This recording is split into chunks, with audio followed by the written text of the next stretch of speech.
জানগো, আমি মারিও ইকার্দির মতো আপনাকে ছেড়ে কারোর সাথে পরকিয়া করব না। আপনি আমাকে তাড়িয়ে দিলে আমি নেইমার জুনিয়রের ইনজুরি থেকে ফিরে আসার মতো বারবার আপনার কাছে ফিরে আসব। আপনি আমাকে আর্লিং হালান্ডের মতো রোবট না ভেবে একটাবার মানুষ ভাবেন। বিশ্বাস করেন, আমি কখনোই ক্যাসেমিরোর মতো আপনার সাথে চোখ রাঙিয়ে কথা বলবো না। আপনাকে কখনো সার্জিও রামোসের মতো আঘাত করব না। আমি কখনো আপনার সাথে পেপের মতো ঘাটতারামি করব না। আপনি আমাকে এমিলিয়ানো মার্টিনেজের মতো বিশ্বাস করতে পারেন।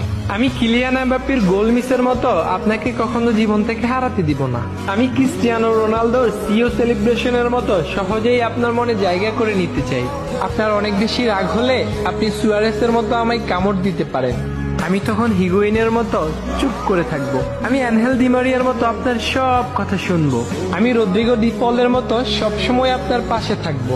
আমি রোনালদিনহোর মতো আপনাকে সবসময় ভালোবাসার ম্যাজিক দেখাবো। আমি হয়তো পাওলো দিবালার মতো অনেক কিউট না, আবার রবার্তো কাকার মতো অনেক বেশি হ্যান্ডসামও না। আমি হয়তো পেলের মতোই অনেক বেশি কালো, কিন্তু আমার মনটা সাদিও মানের মতোই অনেক বেশি ভালো। আমি ডেভিড লুইজের মতো আপনাকে পাওয়ার শেষ সুযোগের অপেক্ষায় থাকবো। আর আপনাকে পেয়ে গেলে লিওনেল মেসির মতো আমার জীবন পরিপূর্ণ হয়ে যাবে।